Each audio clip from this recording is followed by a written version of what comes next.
I am curious about what you think is going on in California.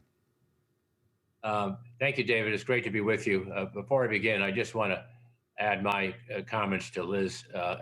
Richard Trumka was a larger-than-life figure, and he energized the labor movement. We're all going to miss him.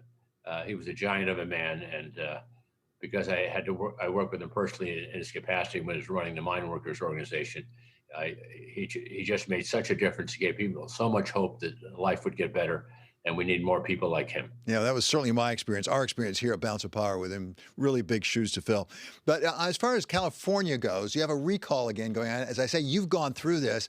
What precipitates this? What's the problem that Gavin Newsom has out there?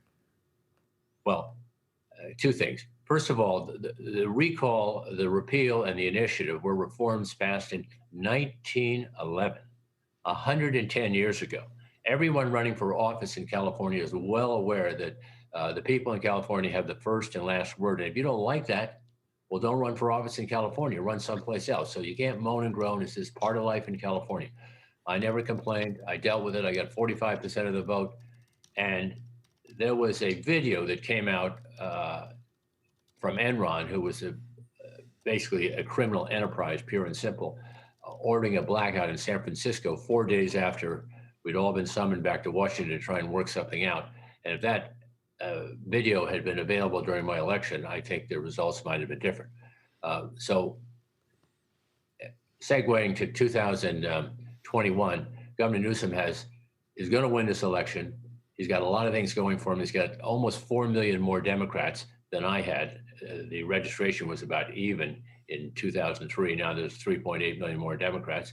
And he's got President Biden, Vice President Kamala Harris, Elizabeth Warren, and many other surrogates coming out to make the case for him. So it'll be a tough race, but he should win by 5, 6, 7 points in my judgment. How much of it is within his power? I mean, again, we can go back to your experience as well. Looking at it from the outside, some factors are outside your power. For example, I think back with you, one of the problems was the collapse of the dot-com bubble that really hurt the California economy. Right now, we have issues such as crime, for example, cost of living issues, homelessness in California.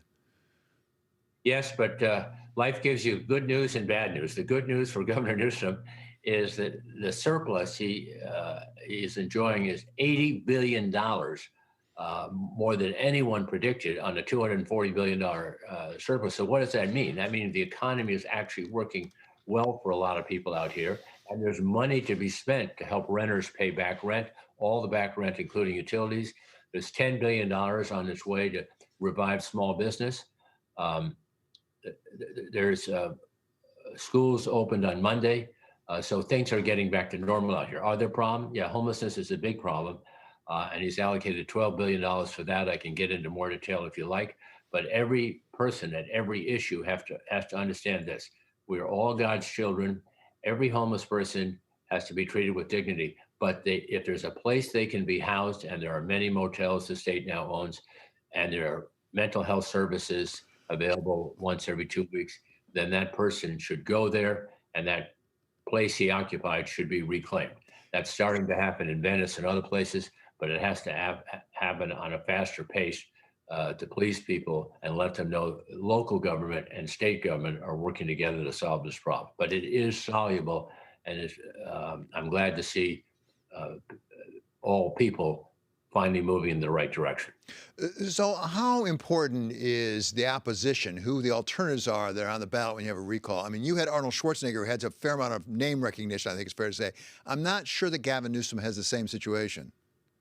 Well, that's a little bit of understatement there, David. Arnold is bigger than life.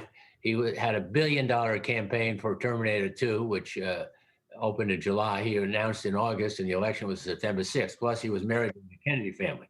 And as you're putting up the faces of people up there, there's no one even in his galaxy. So I always say, people, if you have a chance to choose your opponent, don't choose an action hero who's the Kennedy family. Anyone else will be much better. And Gavin has anybody else.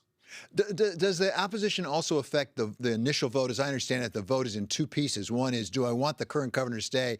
And if we decide no, then we talk about who it is. Does it affect whether I vote to keep the current person in? Yes, I think it does. And I'll give you an example. So the lieutenant governor ran last time, and that was the problem for me. I got 45% of the vote. I was only polling in the high 20s, but we ran a good campaign. Dianne Feinstein did a terrific job, a lot of other surrogates. So I'm 5 points below what I need.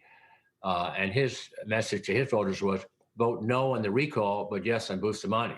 However, a third of his voters got 31% of the vote, 10% of the vote voted yes on the recall. So if they're very attractive people in the question number two, that will influence people's judgment on question number one. And I strongly urge the Democratic Party not to put an insurance candidate, if you will, in other words, a second choice on the ballot, but to stay focused on what really matters, was keeping Governor Newsom in power, who's done a good job on the pandemic.